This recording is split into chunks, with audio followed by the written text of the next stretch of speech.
गायत्री महामंत्र मेरे साथ दोहराओ। ओम भूर्भुवः स्वः तस्य वितुर्वरेण्यं भर्गो देवस्य धीमहि धियो यो नः प्रचोदयात्।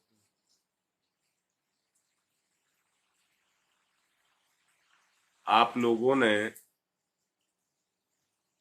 सुना और देखा होगा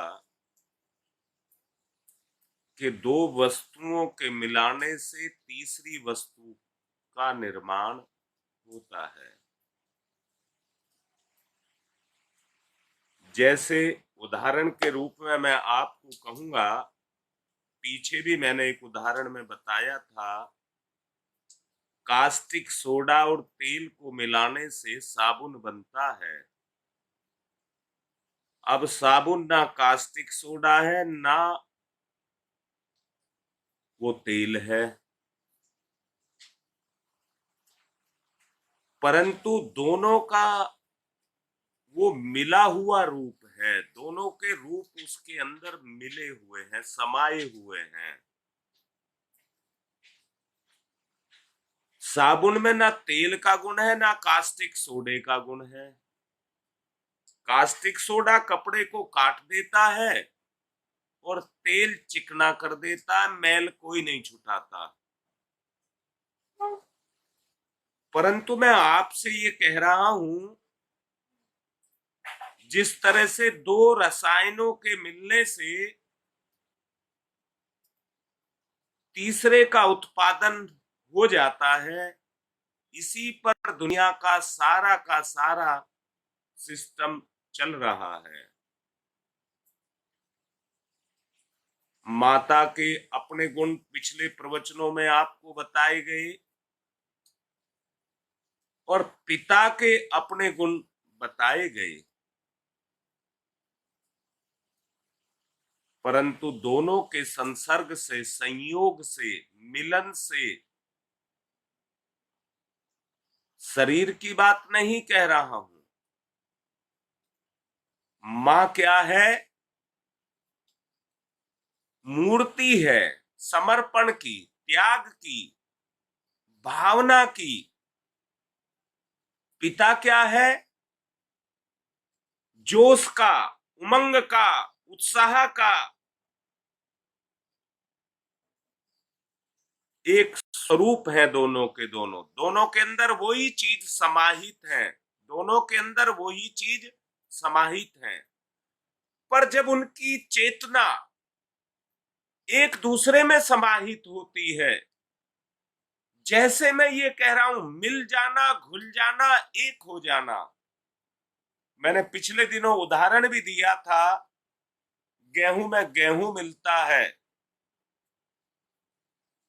ये उदाहरण मैंने आपको दिया था कि सजातीय सजातीय में मिलते हैं। जब एक उद्देश्य को लेकर के पति पत्नी, हमको संतान पैदा करनी है और उस उद्देश्य में एकता को पैदा कर लेते हैं, मैं फिर से कहता हूं, मां का समर्पण मैं पिछले दिनों से कहता रहा हूं ज्यादा होता है, और संतान की जरूरत पिता से ज्यादा मां को ही होती है। ये ईश्वर का बनाया गया विधान है, क्योंकि मां का सौभाग्य संतान के साथ जुड़ा हुआ है। इसलिए मां संतान पैदा करना चाहती है, और कोई मां भी ऐसी संतान नहीं पैदा करनी चाहती जो कल उसके स्तर को गिराए या उसको दुख दे। ऐसी कोई भी माता पिता संतान पैदा नहीं करना चाहते। पर यहां मैं एक बात कहना चाहूंगा, केवल शरीर को पैदा कर देना संतान पैदा कर देना नहीं है। शरीर के अंदर उस स्तर की चेतना को पैदा करना जिसमें ईश्वरीय गुण सक्रिय हो जाएं, बीज रूप में सक्रिय हो जाएं। परम पूज्य गुरुदेव को दादा गुरुदेव ने जब दीक्षा दी थी तो एक ही बात कही थी, बेटा बो और काटो, बो और काटो। क्या बो, क्या काटे? दादा गुरुदेव ने कहा कि जो भगवान ने दिया है उसको बो, और जो तुम्हें मिले, जो तुम्हें भगवान से मिला है उसको बीज बनाओ और समाज में बो दीजिए, समाज में बो दीजिए।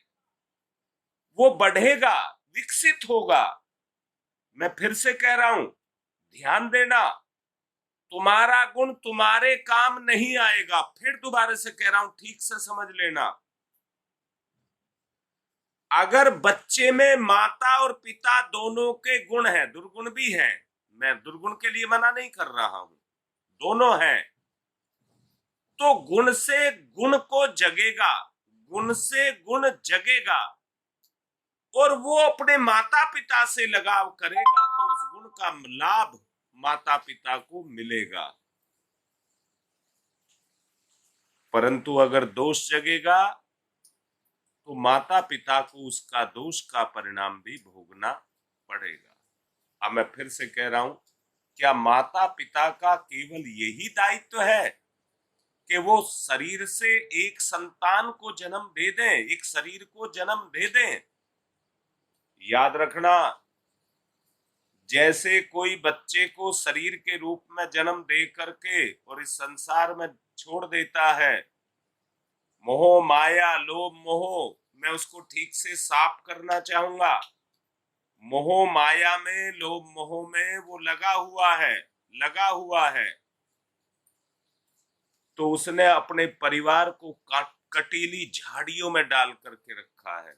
बच्चे को पैदा किया है परंतु उसे कटीली झाड़ियों में फेंक दिया है। सच को देखना, खटमल, मच्छर, जुएं जब आदमी को खाती हैं तो कितना बेचैन कर देती हैं। जब आदमी को अपने ही पाप खाते हैं, अंदर से कचोटते हैं, तो आदमी की स्थिति किस तरह की बनकर के खड़ी हो जाती है। जरा इस बात को सोच करके देखिए।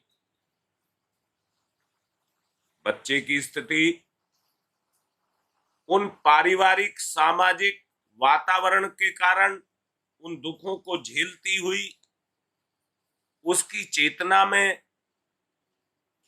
जैसे कोई फोड़ा हो जाता है, वो दर्द हर वक्त करता रहता है।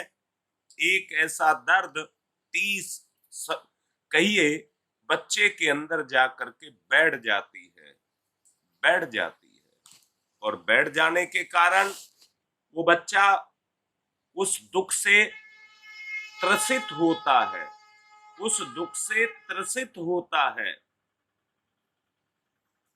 जब उस दुख से त्रसित होता है तो आप सोच करके देखिए, ऐसे बच्चे से आप क्या उम्मीद करेंगे?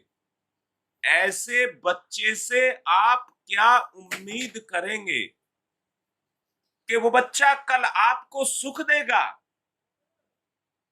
मैं फिर से एक बात कह रहा हूं, मैंने शुरू में कहा था, साबुन तेल और कास्टिक सोडा से बनती है, पर उसका एक अनुपात होता है। अगर आपने कास्टिक सोडा ज्यादा डाल दिया, तेल कम डाला, तो कास्टिक सोडे से बनी साबुन हाथ भी काटेगी और कपड़े को भी नुकसान देगी। आप लोगों ने देखा होगा, माताएं कपड़े धोती हैं, मैंने देखा है कि उनके हाथ के बीच में हथेली में कांटे कांटे से उभर आते हैं, कांटे कांटे से उभर आते हैं। किसके कारण? वो कास्टिक सोडा जो अपना काम करता है, काम करता है, वो देखती होंगी जब उसको निकालती है तो वो एक कांटे की तरह से उसमें से निकल आती है, उसको निकाल लेते हैं। उसके दोनों हाथों में वो भर जाती हैं। किसके कारण? उस कास्टिक सोडे के कारण। अब मैं दोबारा कहूं, अगर तेल ज्यादा डाल दें तो वो चिकना कर देगा, कपड़ों को चिकना कर देगा, मैल नहीं काटेगा, चिकना कर देगा। इसलिए उसका एक अनुपात डालना पड़ता है, उसका एक अनुपात डालना पड़ता है। मैंने अभी आपसे कहा था, मैं अगर ये कह दूं पिताजी कास्टिक सोडा है और माता तेल है, माता तेल है, दोनों अपने गुणों को देकर के बच्चे रूपी साबुन का निर्माण करते हैं जो उनके भविष्य को धोता है, उनके भविष्य को धोता है। सच देखना, मैंने अपनी आंखों से देखा है। एक बगैर पढ़ा लिखा बाप ये चाहता है मैंने ये गलती की, मैं अगर पढ़ लेता तो कुछ बन गया होता और अपने परिवार को भी बना देता। उसके अंदर एक कसक होती है, वो ये नहीं चाहता, वो चाहता है काम जितने होंगे मैं कर लूंगा पर मेरे बच्चे पढ़ जाएं। हर बाप ये चाहता है कि मेरे बच्चे पढ़ जाएं। परंतु यहां एक बात और जोड़ूंगा कि हर बाप एक चीज और चाहता है कि मेरे बच्चे कब बड़े होंगे और मेरी जिम्मेदारी को कब अपने कंधों पर लेंगे और मुझे मेरे दायित्व से स्वतंत्र करेंगे, मुझे मेरे दायित्व से स्वतंत्र करेंगे। ये हर बाप चाहता है, हर बाप चाहता है। और उसके लिए वो प्राण प्रण से हर चीज को इसलिए उपलब्ध कराता रहता है कि मेरा बच्चा बड़ा होगा और कल मेरा साथ देगा। इसी तरह से मां भी अपने बच्चे का भरण पोषण करती रहती है। और खा ले, जल्दी से बड़ा हो जा, और खा ले, जल्दी से बड़ा हो जा। मां के पास में अपनी सुविधाएं हैं, रसोई उसके पास है, इसलिए वो रसोई से अपने बच्चे की पूर्ति करती है। माँ को अगर लाड आता है, बच्चा बड़ा हो गया है और माँ को यदि बच्चे पर लाड आता है, सोचो मैं जो उदाहरण दे रहा हूं, एक बच्चा का रिजल्ट कार्ड आया है, बहुत अच्छे नंबर लेकर के आया है और जाकर के माँ को अपना कार्ड दिखाता, देख माँ मेरे कैसे नंबर आए हैं, तो माँ उनको देख करके फूली नहीं समाती। मेरे बच्चे को क्या अच्छा लगता है, मेरे बच्चे को क्या अच्छा लगता है, आज इसने मेरी इच्छा पूरी की है तो मैं भी इसकी इच्छा पूरी कर दूं। और उसके लिए वो क्या करती है, जो चीज उसको अच्छी लगती है वो ही बना करके उसको खिलाती है। ये उसका प्यार है। बाप भी जब उस रिजल्ट कार्ड को देखता है, बोल बेटा तुझको क्या चाहिए, तुझे दिक्कत है स्कूल जाने आने में, चल तुझे साइकिल देता हूँ, तुझे साइकिल देता हूँ। वो अपने दिल को खोल देता है, दिल को खोल देता है। जहां उसे पैसे की तंगी थी वो और तंगी को ऊपर ओढ़ लेता है, परंतु देता वही है जिसमें बच्चे की सुविधा हो, उसी चीज को वो बच्चे को देता है। यहां मैं एक बात कहना चाहूंगा, एक बात कहना चाहूंगा, पौधा लगाया है, बीज बोया है, पौधा उगा है तो उसकी सुरक्षा की भी जरूरत पड़ती है, उसको खाद पानी भी सींचना पड़ता है। परंतु जब वो बड़ा हो जाता है, माँ बाप के कद से, आदमी के कद से बड़ा हो जाता है, तो वो छाया भी देता है और फल भी देता है, छाया भी देता है और फल भी देता है। अब मैं आपसे पूछ रहा हूं, मैं आपसे पूछ रहा हूं, ये पूछ रहा हूं, माँ बाप ने तो, हर माँ बाप अपने अरमान अपने बच्चों पर लुटाते हैं। बच्चा बड़ा हो गया, बड़ा इसको नहीं कहते, इतनी उम्र का हो गया। हर बच्चा इस बात को सोच ले, अंदर से सोच ले, भाई पेड़ की छाया का अपना सुख है। आज के दिनों गर्मी पड़ रही है, आप एक तरफ एसी में बैठ जाइए, एक तरफ खुले में लगा हुआ जो पेड़ हो उसके नीचे बैठ जाइए। परम पूज्य गुरुदेव ने एक जगह लिखा है कि जो पेड़ होगा जब उस पर गर्मी पड़ेगी तो गर्मी उसके जो गुण होंगे, उस पेड़ के जो गुण होंगे, उससे जो वो सांस ले रहा है, उससे जो वो सांस ले रहा है, जो ऑक्सीजन छोड़ रहा है, उसमें अपने गुणों को भी वो छोड़ रहा है। तो केवल पेड़ के नीचे जाकर के शीतलता ही नहीं मिलती है, उन गुणों को मिलने के कारण शांति भी मिलती है। इसी तरह से माँ बाप भी जब अपने बच्चों की छाया के नीचे जाकर के बैठते हैं, बच्चों की छाया के नीचे जाकर के बैठते हैं, तो समझ लेना दुनिया का कोई सुख उनको सुख नहीं दे सकता, उनको शांति नहीं दे सकता, जो अपने बच्चों के छाया के नीचे उनको जाकर के मिलते हैं। दोनों काम पूरे होते हैं, बच्चे समर्थ भी मिलते हैं, समर्थ बनते हैं, और घर के परिवार के संबंधियों को भी उसका लाभ मिलता है। दोनों काम पूर्ण होते हैं, लौकिक और पारलौकिक, लौकिक और पारलौकिक दोनों कार्य पूर्ण होते हैं। अब मैं आपसे ये कह रहा हूं, जरा सोच करके देखना, सोच करके देखना, एक अंतर को सोच करके देखना। अगर आप पिता हैं तो आप क्या चाहते हैं, और आप बच्चे हैं तो आप क्या चाहते हैं, दोनों बात को सोच करके देखना। अगर आप बच्चे हैं तो आपको ये चाहना है कि मैं जल्दी जल्दी बढ़ जाऊं। अरे शरीर की बात नहीं कह रहा, मैं की बात कह रहा हूं, मैं की बात कह रहा हूं। और वो कैसे? मेरे माँ बाप ने बड़े दुख पाए हैं, मेरे माँ बाप ने बड़े दुख पाए हैं, तब उन दुखों को पाकर के मैं यहां तक पहुंचा हूं। अब मेरी इच्छा ये नहीं है कि मैं इनको दुख दूं, मेरी इच्छा ये है कि मैं अपनी छाया दूं और अपना सुख दूं, अपनी छाया दूं और इन्हें अपना सुख दूं। बच्चे की सोच में ये चीज आकर के बैठ जानी चाहिए, और माँ बाप के अंदर ये चीज आकर के बैठ जानी चाहिए कि अपने बच्चे को बढ़ाने में मैं और क्या योगदान दूं, क्या योगदान दूं। सच मुझे बताओ, अगर कोई बच्चा आज से 50 साल पहले घर का एक मुखिया होता था, पूरे घर का एक मुखिया होता था, ऐसा नहीं है, उस परिवार में बाल बच्चेदार कई भाई नहीं होते थे, कई कई भाई सम्मिलित परिवार के रूप में इकट्ठे रहते थे।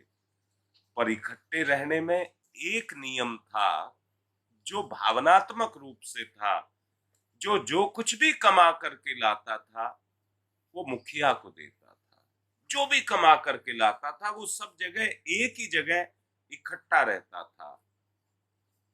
और कोई कम कमाता था, कोई ज्यादा कमाता था, पर वहां ये मतभेद नहीं होता था, कम ज्यादा का मतभेद नहीं होता था, एक ही विचार होता था। देखिए, वो सब कुछ दे रहा तो मैं क्यों ना दूं, वो सब कुछ दे रहा तो मैं क्यों ना दूं।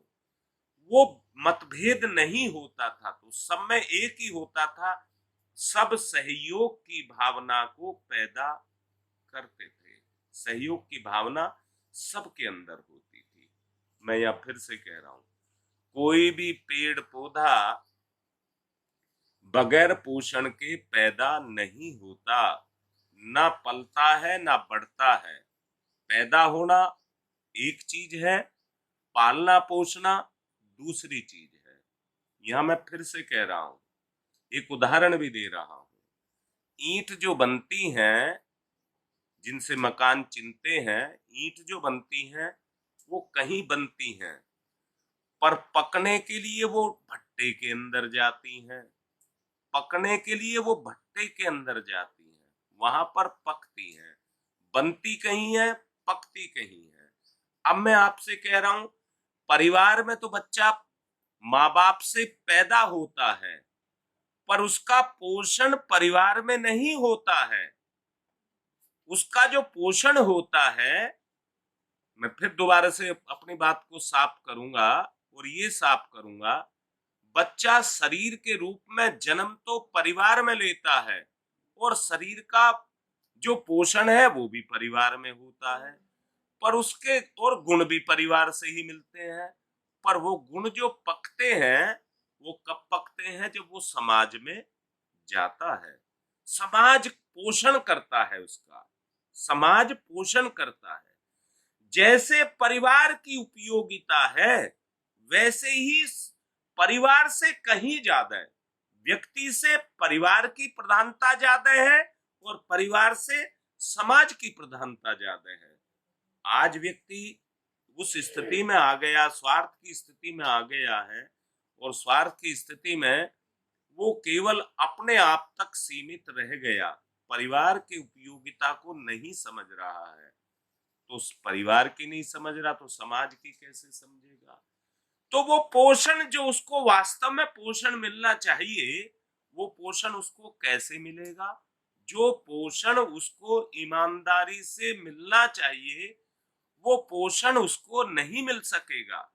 अगर उसको वो पोषण नहीं मिलेगा जो पोषण उसको मिलना चाहिए, अगर वो पोषण उसको नहीं मिलेगा, तो बताइए वो जो गुण, ईश्वरीय गुण उसके अंदर हैं, वो कैसे मैच्योर होंगे, कैसे पकेंगे? मैंने अभी बोला था, ईंट जो बनती है वो मिट्टी की बनती है, पर मिट्टी बड़ी कमजोर होती है।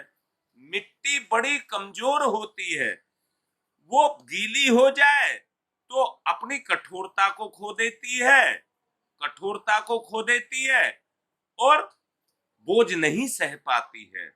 आजकल बरसात भी आ गई है, जो कच्ची दीवारें हैं उनकी अगर लिसाई ना की जाए तो वो मिट्टी पानी पी जाती है, पानी ऊपर से तैर करके बाहर नहीं निकलता है, वो पानी पी जाती हैं, पर अपने बोझ को ना सहने के कारण वो नीचे बैठ जाती हैं, अपने बोझ से ही नीचे लधक जाती हैं, वो सहन नहीं कर पाती हैं। आज की परिवार के परिजन की स्थिति भी कुछ ऐसी ही बन गई है कि उसके अंदर वो ठोसपन, उसके अंदर वो ठोसपन, स्थिरता का गुण आज आदमी में नहीं रह गया है। आदमी कैसा बन गया है? वो अपनी जिम्मेदारी के बोझ के नीचे दबा पड़ा है और जैसे ही जिम्मेदारी का बोझ बढ़ता है वो टूट जाता है, लधक जाता है, गिर जाता है, उसमें वो सहने की क्षमता नहीं रह गई है। मैं ये बात किस लिए बोल रहा हूं? इसलिए बोल रहा हूं, मैंने कल भी कहा था, जो अभी बच्चे, जिनकी अभी कुछ बच्चे ऐसे हैं जिनकी अभी शादी हो गई है, मैंने कल भी कहा था, वो बड़े गौर से इस बात को सुन लें, जो गलती बड़ों ने की है वो गलती वो ना करें, जिससे आने वाले समय में समाज में ये प्रचलन जो स्वार्थ का है ये प्रचलन चलता रहे। अगर यही प्रचलन चलता रहा तो दिन दिन करके समाज का स्तर गिरता हुआ चला जाएगा। मैंने अभी कहा था, व्यक्ति से परिवार और परिवार से समाज का गठन होता है।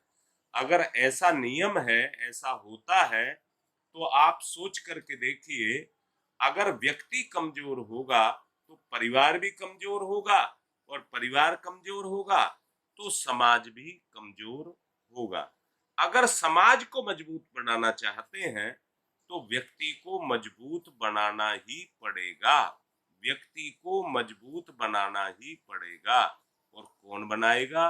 सच को देखना, सबसे ज्यादा जिम्मेदारी जो आती है वो माँ के ऊपर आती है।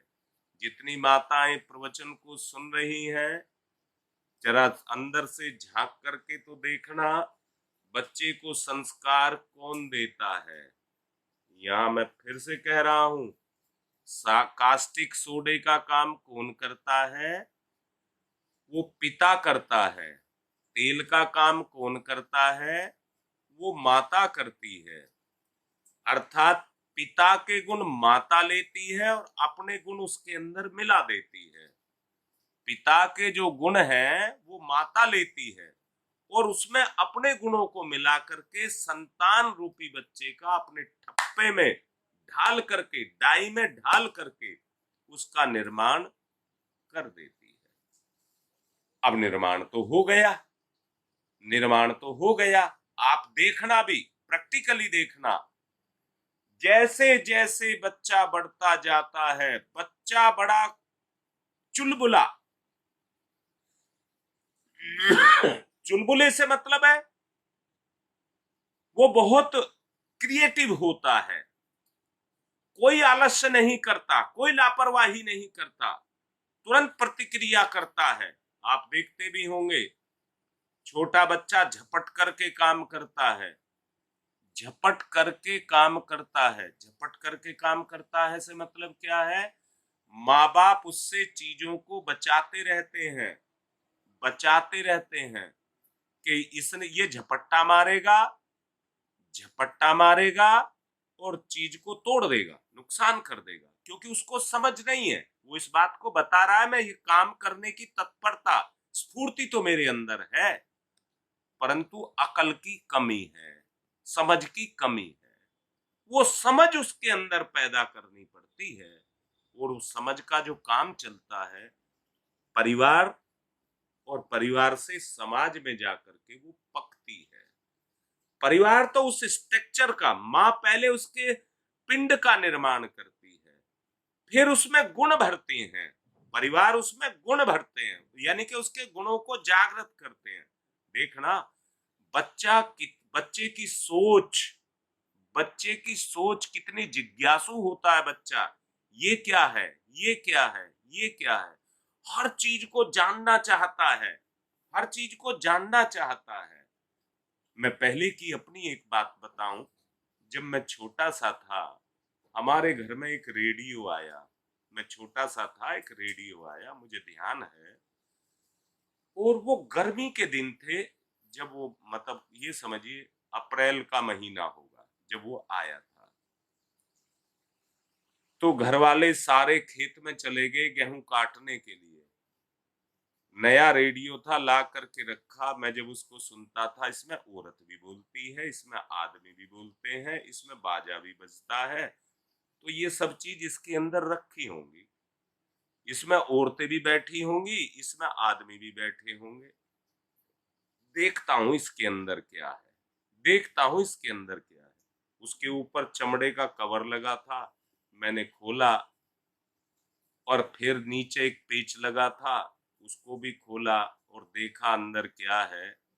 अंदर तो कुछ नहीं है। इसमें तो आज की भाषा में बोलूं, तरह तरह के ट्रांजिस्टर लगे हुए थे, वो लगे हुए थे, और कुछ उसके अंदर दिखाई नहीं दिया। अब डर ये था ये खराब ना हो जाए और माता पिता परिवार को पता ना लग जाए कि मैंने इसे खोल करके देखा है, इसलिए तुरंत वैसे ही बंद करके और वैसे ही उसमें लगा करके चला करके देख लिया, ठीक चल रहा है, ठीक चल रहा है। इसको कहते हैं जिज्ञासा, इसको कहते हैं जिज्ञासा। हर बच्चे के अंदर एक जिज्ञासा होती है, और कैसी जिज्ञासा होती है, वो जिज्ञासा इतनी तीव्र होती है कि उसमें उसकी मतलब इतनी तत्परता उसके अंदर होती है, इतनी तत्परता बुरे व्यक्ति में, चोर व्यक्ति में, दुष्ट व्यक्ति में भी नहीं होगी, इतनी तत्परता उसके अंदर होती है। मैंने पिछले प्रवचनों में आपको कहा था बुरे व्यक्तियों में केवल एक ही गुण, बुराई में केवल एक ही गुण होता है, तत्परता का गुण, इसके अलावा कुछ नहीं होता। उसमें सोच भी नहीं होती, अकल नहीं होती, गुण नहीं होता और कुछ नहीं होता, केवल एक गुण होता है, तत्परता का गुण। और अच्छाई में कौन सा दुर्गुण है? बस एक ही दुर्गुण है कि वो लापरवाह हो जाते हैं, लापरवाह हो जाते हैं। अब मैं भी आपसे कह रहा हूं, जैसे जैसे बच्चा बढ़ना शुरू होता है उसकी अंदर की क्रिएटिविटी भी बढ़ना शुरू हो जाती है। चाहे वो तोड़ फोड़ करता है, तोड़ फोड़ के माध्यम से अपने माता पिता को सूचना देता है कि मेरी इसमें रुचि है, मेरी इस कार्य में रुचि है। अगर उस माता पिता का ये दायित्व है उसकी रुचि को उस क्षेत्र में लेकर के जाएं कि उसमें से जो विकार है, जो वो विनाश कर रहा है, जो तोड़ फोड़ कर रहा है, उस तोड़ फोड़ को निकाल दें।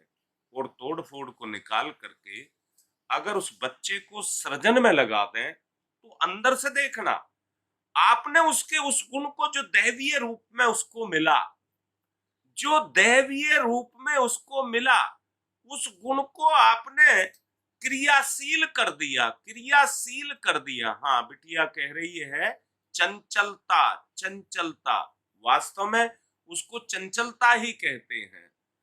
वो चंचलता, जब उसके चंचलता इसलिए मत कहना कि वो खुदक जाना चाहता है, कुछ कर देना चाहता है। चंचलता से मतलब एक ही है कि वो अपनी अंदर की जो क्रिएटिविटी है उसको वो तुरंत करके दिखाना चाहता है। हर एक के अंदर ये होता है। आप किसी काम को करके दिखाते हैं तो आप में भी ये होता, मेरे कर्म की वाहवाही हो, मुझे सम्मान मिले। वो सारे गुण बच्चे के अंदर है। अगर हम उस काम को उस रूप में दबाने का काम ना करें, उभारने का काम करें, तो बच्चा सचमुच उभर करके जो माता पिता के गुण हैं उनको बढ़ाता चला जाएगा। मैं फिर से कह रहा हूं, हर पेड़ की अपनी वैरायटी होती है, ऐसे ही इंसान की भी वैरायटी है। अगर इंसान की वैरायटी, क्या वैरायटी है, जितना भगवान पैदा हो गया उसमें समानता आती चली जाएगी, और जितना उसमें दुष्टता, राक्षसपन पैदा हो गया उतनी ही उसमें असमानता पैदा होती चली जाएगी। अब मैं फिर से कह रहा हूं, माँ बाप ने अगर एक बच्चे को जन्म दिया है, माँ बाप ने बच्चे को जन्म दिया, ईमानदार होकर के तोल करके देखिए, ये तोल करके देखिए कि आपने जो बच्चे को जन्म दिया है वो काहे के लिए दिया है। मैं ही जवाब दे रहा हूं, आत्मीय गुणों को सक्रिय करने के लिए, आत्मीय गुणों को सक्रिय करने के लिए। भाई एक बात तो मैं कह दूंगा, भाई संतान को जरूरत नहीं थी माँ बाप की, माँ को जरूरत थी संतान की और बाप को भी जरूरत थी संतान की। तो माँ बाप ने मिलकर के संतान को जन्म दे दिया। अब मैं डांट रहा हूं, संतानों को डांट रहा हूं। भाई माँ बाप की इच्छा तो जरूर थी, पर माँ बाप ने तुम्हें ही चिट्ठी लिखी थी क्या? तुम क्यों आए? मैं जो बात बोल रहा हूं तोल करके देखना मेरी बात को। माँ बाप को तो जरूरत थी, तुम्हारी जगह हजारों लाखों भगवान के पास थे, तुम क्यों आए? तुम्हें चिट्ठी लिखी थी क्या? तुम्हें चिट्ठी नहीं लिखी थी। फिर तुम क्यों आए? क्योंकि तुम्हारा उद्धार इसी में था, क्योंकि तुम्हारा उद्धार इसी में था, इसलिए तुमने माँ बाप बनाया इनको। ये खुद माँ बाप नहीं बने। अगर तुम जन्म नहीं लेते तो ये माँ बाप नहीं बनते। रामकृष्ण परमहंस, दोनों पति पत्नी ने ये समझौता कर लिया कि आजीवन ब्रह्मचारी रहेंगे और कोई संतान पैदा नहीं करेंगे। समाज को ही उन्होंने संतान मान लिया। समाज से मतलब रामकृष्ण परमहंस शरीर के रूप में पुरुष थे, परंतु गुण से वो मां थे। जानते हैं, प्रेम की भावना को जागृत करते करते अगर उनके चित्र को आप देखें तो उनके स्तन स्त्री की तरह बड़े हो गए थे। उनकी ममता के कारण, उनकी अंदर की ममता जग रही थी, ममता से अंदर की ग्रंथि जग रही थी और ग्रंथि विकसित हो रही थी। उनके स्तन बढ़ गए थे। किसके कारण? वो गुण बढ़ा। अब मैं फिर से कह रहा हूं, दोनों ने संतान तो पैदा नहीं की, परंतु ममता के रूप में उन्होंने ऊंचे से ऊंचे, उत्कृष्ट से उत्कृष्ट स्वरूप को प्राप्त कर लिया कि नहीं कर लिया। पूरा का पूरा जीवन पूरे संसार को पुत्रवत मान करके उन्होंने सबको प्रेम किया, सबका पोषण किया। कितना बड़ा समाज उनका बेटा बेटी बन गया, उनका बेटा बेटी बन गया। और बेटा बेटी बनने का मतलब क्या है? बेटा बेटी बनने का मतलब ये नहीं है कि वो मुंह से माँ बाप कहते हैं। अभी कितने बच्चे लाइन पर हैं जो मुझे पिताजी कहते हैं और पत्नी को माताजी कहते हैं। माताजी और पिताजी ही हमें कहते हैं। हमने उस शरीर के रूप में जन्म नहीं दिया। परंतु सच बताओ, अगर उनकी भावना श्रद्धा वास्तव में उस तरह की जगी हुई है और हमें उस ममता को वो दे रहे हैं, तो हमारी ममता जग रही है। और वो ममता जग रही है तो उसका लाभ किसको मिलेगा? जो बोता है वो ही काटता है, जो बोता है वो ही काटता है। ना बोने वाला ईर्ष्या करता है जब काटता है तो, और ईर्ष्या करता है इसको मिल रहा है मुझे नहीं मिल रहा, इसको मिल रहा है मुझे नहीं मिल रहा। बच्चे भी ये कह देते हैं इस भैया को ही चाहती है, मुझे तो नहीं चाहती। वो कहते नहीं है, मन से लगा लेते हैं, मन से लगा लेते हैं। सब कुछ बड़े को दे जाएंगे, मैं तो ऐसे ही रह जाऊंगा। इस तरह की भावनाएं आज समाज के अंदर पैदा होती हुई चली जा रही हैं। पर मैं आपसे ये पूछ रहा हूं कि जब आप माँ बाप बनेंगे और आप अपने जीवन को माँ बाप के रूप में जिएंगे, तो किसको देंगे? किसको देंगे? माँ बाप न्याय करता है, भगवान का बनाया गया सिद्धांत है। माँ बाप न्याय करता है, और न्याय करते हुए इतना तो जरूर होता है कि जिसको वो कमजोर समझते हैं, सहायता के रूप में आगे बढ़ने के लिए कुछ छुपा करके दे देते हैं, कुछ छुपा करके दे देते हैं। पर उसका उद्देश्य, उनका उद्देश्य यही होता है कि मेरे बच्चे, चाहे बेटा है बेटी है, सब बराबर के हो जाए, सब बराबर के हो जाए। देखिए, एक नियम भी है, बराबर के कोई कर नहीं सकता, बराबर के कोई कर नहीं सकता। अगर वो अपने आप होना चाहते हैं, क्योंकि तकदीर सबके साथ लगी है, भाग्य सबके साथ लगा है। जो बढ़ता है वो अपने भाग्य से बढ़ता है, जो बढ़ाता है वो अपने भाग्य को बढ़ाता है। मैंने कहा, जो बोता है वो काटता है। भाग्य क्या है? जुड़ी हुई संपदा, कर्म का जुड़ा हुआ स्वरूप, वो भाग्य है। जो कर रहा है वो अपने लिए कर रहा है, जो कर रहा है वो अपने लिए कर रहा है। अगर संतान इस फेर में जाकर के पड़ गई कि ये तो सब कुछ इसको दे जाएंगे, मुझे नहीं देंगे, अरे भगवान ने आपको सब कुछ दिया हुआ है। अगर आपके काम आएगा तो केवल एक ही चीज काम आएगा, आपका गुण ही काम आएगा। और वो गुण किसने दिया है? माता पिता का सम्मिलित रूप जो आपके अंदर समाया है। अब मैं फिर से कह रहा हूं, साबुन को आप तेल कहेंगे या कास्टिक सोडा कहेंगे? मैं फिर से कह रहा हूं, पिता के गुण, मां के संस्कार, दोनों को लेकर बच्चा अपना निर्माण करता है, परंतु उनको अपने भाग्य के साथ जोड़ता है।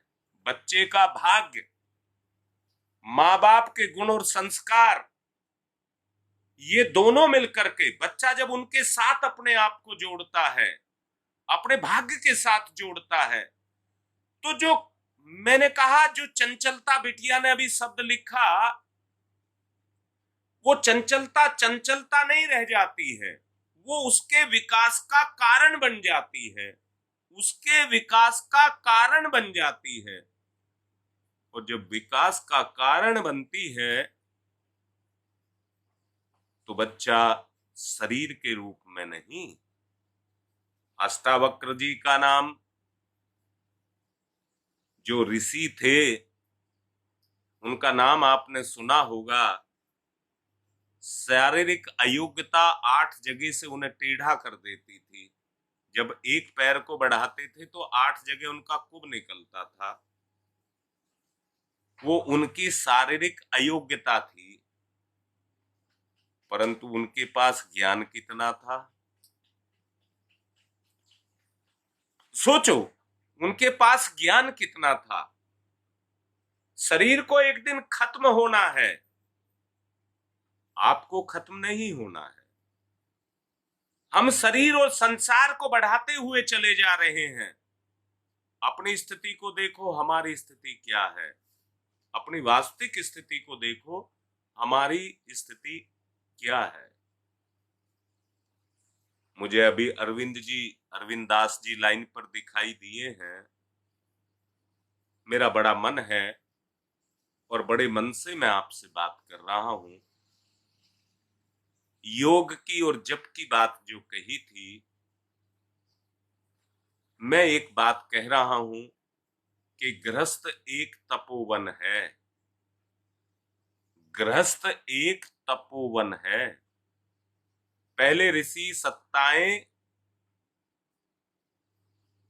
गांवों में रहकर, शहरों में रह करके साधनाएं नहीं करती थी, जंगलों में चली जाती थी एकांत में। पर ऐसा भी नहीं है कि उन्होंने गृहस्थ को नहीं बसाया हो। ऐसे भी ऋषि हैं जिन्होंने अपने उस जीवन को भी, जो ऋषित्व का जीवन है, उसको भी जिया, परंतु गृहस्थ में भी रहे। गृहस्थ में भी रहे। मंत्रों का जप करने वाले केवल बड़बड़ाते रहते हैं, बड़बड़ाते रहते हैं, बकबक करते रहते हैं, परंतु जो भावना और श्रद्धा के साथ अपनी जिम्मेदारियों को पूरा करता है और उन जिम्मेदारियों को पूरे करने में कहीं उसको कमी महसूस होती है, शांति नहीं मिलती, तो उसके लिए प्रार्थना भी करता है। प्रार्थना भी करता है।